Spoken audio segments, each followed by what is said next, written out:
የህይወት ምስቅልቅል እውነተኛና አሳዛኝ የፍቅር ታሪክ። በጊዜ ብዛት አንዲት ክርስቲያን ልጅ ጋር ስሟም ሰብለ የምትባል ልጅ ጋር በተለያየ ምክንያት መቀራረብ ጀመርኩኝ። ሰብለ ጋር ላይብረሪ ላይ እንገናኛለን፣ አብረን እናጠናለን። ከላይብረሪ ስንመጣም ትቤት ስንገባ ስንወጣ በአንድ ላይ መሄድ ሁሉ ጀመርን። የእኔ ሰፈር ቀበሌ 5 የተቃጠለው ታንክ አካባቢ ሲሆን የሰብለ ደግሞ ከእኛ ሰፈር አልፎ በርበሬ ወንዝ የሚባለው አካባቢ ነው። አንዳንዴ ከእኛ ሰፈር አልፌ እነሱ ሰፈር ድረስ ሸኝቻት እመለሳለሁ። ሰብለ ጋር ብንቀራረብም ግን ሙስሊም ሴቶችን ክርስቲያን ወንዶች የሚጫወቱባቸውን ነገር ምንም አልተዋጠልኝም። አንዴ ከሰብለ ጋር እየሄድን ሙስሊም ሴትን ያቀፈ ክርስቲያን ወንድ አየሁ። በቅጽበት ቀዩ ፊቴ ቀላ። ሰብለም ምን ሆንክ? ፊትህ ቀላ አለችኝ። አይታይም እንዴ ሙስሊማን ሴት አቀፏት አልኳት። ሰብለም አንተስ አሁን እኔ ጋር ክርስቲያን ሴት ጋር አይደለህ እንዴ ብላ ነገሩን ለማቅለል ሞከረች። እኔ በፍጹም አንቺ እኔን ብትወጂኝ እኔ አንቺን ወደ ጀነት ነው የምወስድሽ። እኛ ሙስሊሞች ማስመሰል አናውቅም። ከወደድን አንከዳም። ውጫችንም ውስጣችንም አንድ አይነት ነው። ክርስቲያን ወንዶች ግን በሙስሊም ሴቶች ላይ የውሸት እንባ እያነቡ እወድሻለሁ፣ እሰልማለሁ እያሉ እያበላሿቸው ነው። ውድ የሆነውን ሃይማኖታቸውንም እያስቀየሩ ወደ እሳት ጎዳና እያመሯቸው ነው። ሙስሊሟን ሴት ዛሬ አብሬያት አደረኳት እያሉ መሳለቂያ ነው የሚያደርጓቸው።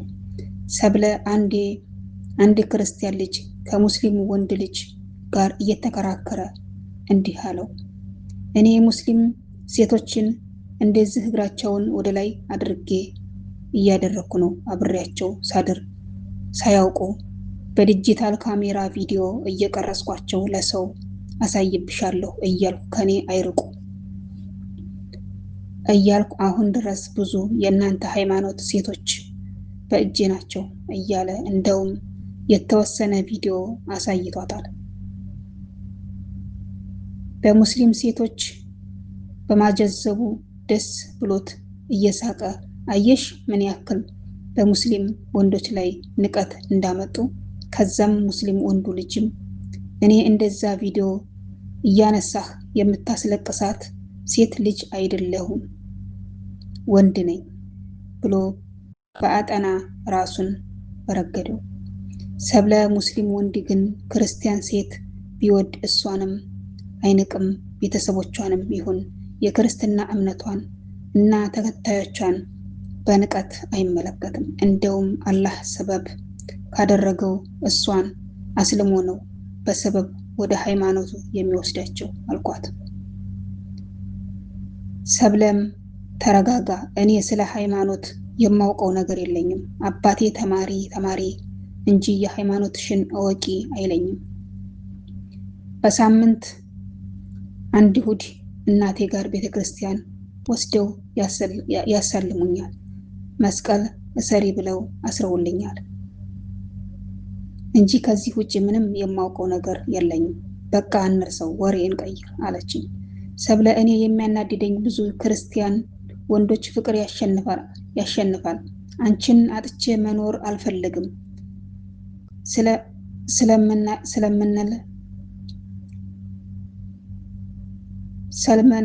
ሰልመናል ይሉና ክብር የሆነችውን ሙስሊሟን ሴት ካስረገዙና ወይም ልጅ ከወለዱ በኋላ እኔ ላንቺ ብዬ እስከዚህ ድረስ መጥቻለሁ። ከዚህ በኋላ ግን በቃኝ። ከእውነት ከወደድሽኝ እናንተ የሌላ ሃይማኖት ተከታይ ጀሃነም እሳት ነው የምገባው ትላላችሁ። እኔ የገባሁበት እሳት አብረሽኝ ግቢ። ትክክለኛ ፍቅር እንደዚህ ነው እያሉ በውሸት የፍቅር ቃል እየሞሉ ሙስሊም ሴቶችንም ሙስሊም ሆነው የተወለዱትንም ህፃናቶች እያስጠመቁ ሃይማኖታቸውን እያስቀየሯቸው ነው አልኳት። ሰብለ ልክ ነህ፣ እንደዚህ ከወለዱ በኋላ የሚቀየሩ አይቻለሁ አለችኝ። ሰብለ ጋር ቀን በቀን እንገናኛለን። ቤቷ ድረስ ሸኛታለሁ፣ ግን ሁሌ አባቴን እፈራዋለሁ ትለኛለች። የሰብለ አባት ሌላ ትምህርት ቤት መምህር ናቸው። አስፈላጊ ሲሆን እኔም የእሷን መጽሐፍ ደብተሯን እዋሳለሁ፣ እሷም የእኔን ደብተር ትዋሳለች። ግንኙነታችን ሰብለ ጋር ከምነግራችሁ በላይ ተጧጥፏል።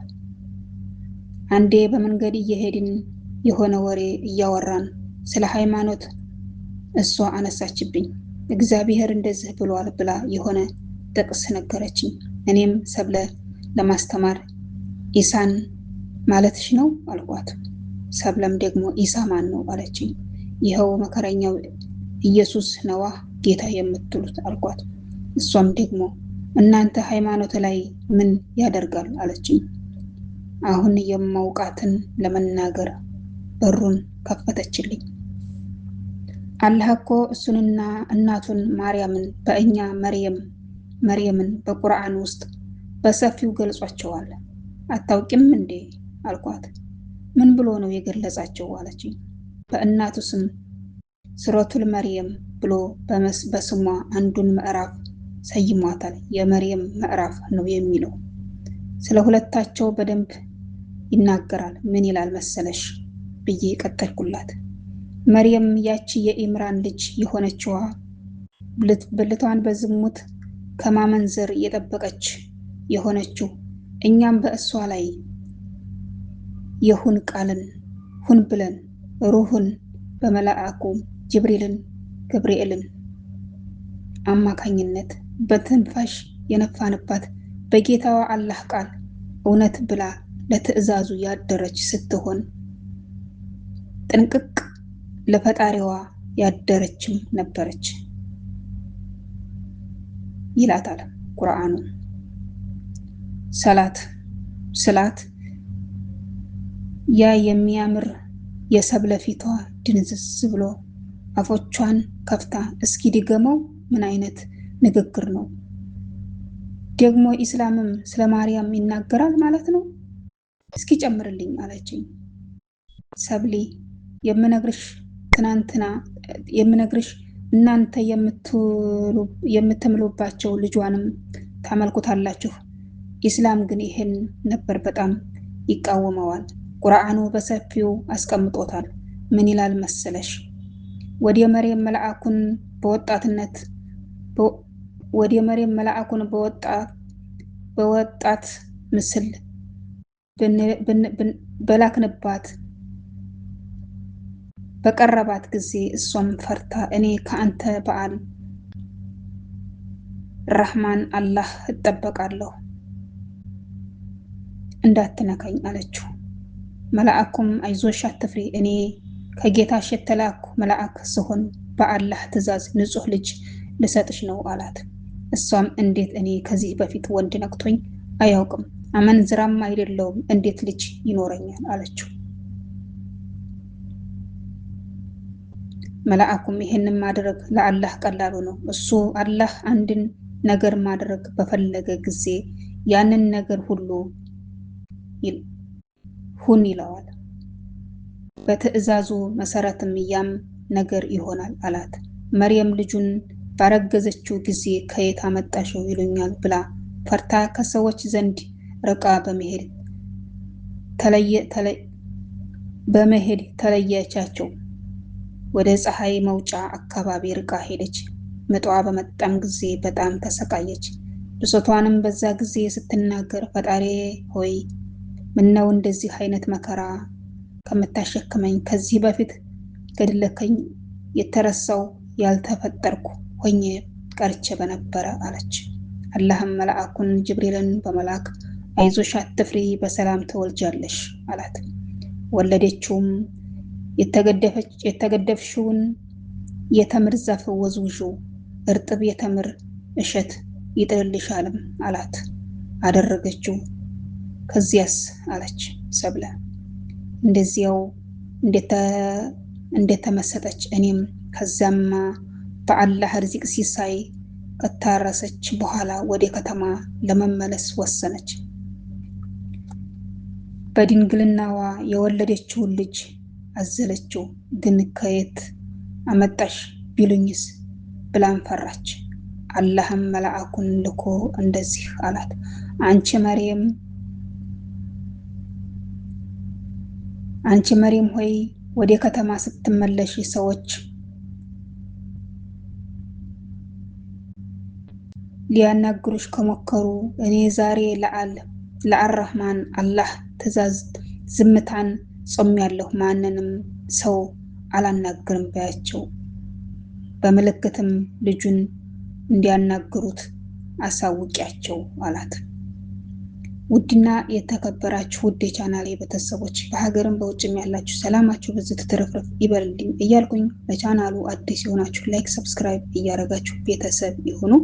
እንግዲህ ክፍል 5 ይህንን ይመስላል። ቀጣይ ክፍል 6 እስከሚለቀቅ እስከዛው ድረስ ሁላችሁም በያላችሁበት ያለ ሰላምና እዝነት አይለያችሁ እያልኩኝ በዚህ ሰነባበታለሁ። መልካም ጊዜ ለሁላችሁ።